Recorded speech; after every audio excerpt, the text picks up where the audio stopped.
नमस्कार मित्रांनो, मी आहे प्रवीण राठोड आणि तुम्ही पाहता आमचं YouTube channel tech Marathi expert. शेतकऱ्यांना फळपीक विम्यांचे पैसे 3 जानेवारीपूर्वी अदा करण्यात यावे असे या ठिकाणी निर्देश कृषी मंत्री धनंजय मुंडे यांनी पीक विमा कंपनीला देण्यात आलेले। याविषयीची संपूर्ण माहिती आजच्या व्हिडिओमध्ये आपण बघूया।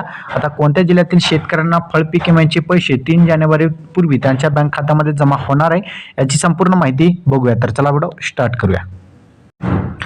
तर मित्रांनो, ही जी माहिती आहे महासंवाद माहिती जनसंपर्क महासंचालक महाराष्ट्र शासन यांच्या मार्फतची आहे, म्हणजे ही माहिती 100% खरी आहे।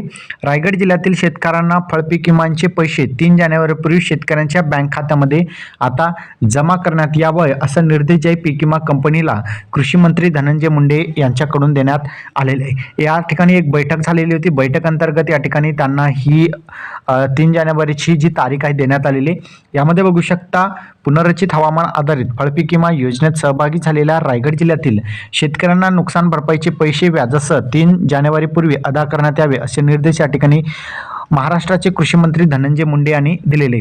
रायगड जिल्ह्यातील तळा महसूल मंडळातील 7500 शेतकऱ्यांनी या ठिकाणी पुनर्रचित हवामान आधारित फळपीक विमा योजनेत सहभागी घेतला होता आणि त्यापैकी 3500 शेतकऱ्यांच्या नुकसान भरपाईची रक्कम अदा करण्यात आली आहे। मात्र महसुली मंडळांच्या विभाजनाच्या तांत्रिक मुद्द्यावरून भारतीय कृषी विमा कंपनीने 2940 शेतकऱ्यांची या ठिकाणी 9 कोटी रुपये नुकसान भरपाईची रक्कम अदा केलेली नाही आणि त्यामुळे या ठिकाणी 9 कोटी रुपये जे 2940 शेतकरी आहेत त्यांच्या बँक खात्यामध्ये 3 जानेवारीपूर्वी अदा करण्यात यावे असे या ठिकाणी भारतीय कृषी विमा कंपनीचे विभागीय व्यवस्थापक एस सावंत कृषी विभागाचे अधिकारी यांना जे आहेत कृषी मंत्री यांनी सांगितलेलं आहे की 3 जानेवारी जे आहेत च्या पूर्वी तुम्ही शेतकऱ्यांच्या बँक खात्यामध्ये पैसे जमा करण्यात यावे।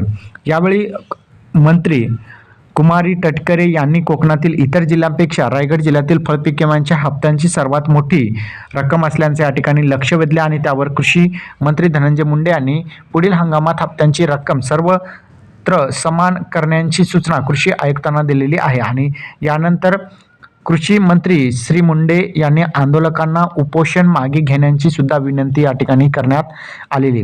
जे शेतकरी असेल ते पीक विमा मिळवण्यासाठी आंदोलन करत असतील, काही संघटना असतील शेतकऱ्यांना पीक विमा मिळवून देण्यासाठी आंदोलने करत असतील तर ही आंदोलने मागे घेण्याची विनंती जी आहे कृषी मंत्री धनंजय मुंडे यांनी घेतलेली, कारण की शेतकऱ्यांना लवकरात लवकर पीक विमा मिळवून देण्यासाठी राज्य सरकार सुद्धा प्रयत्न करत असल्याचं यावेळी त्यांनी सांगितलेलं। हा व्हिडिओ तुम्हाला कसा वाटला कमेंटमध्ये सांगायचं विसरू नका।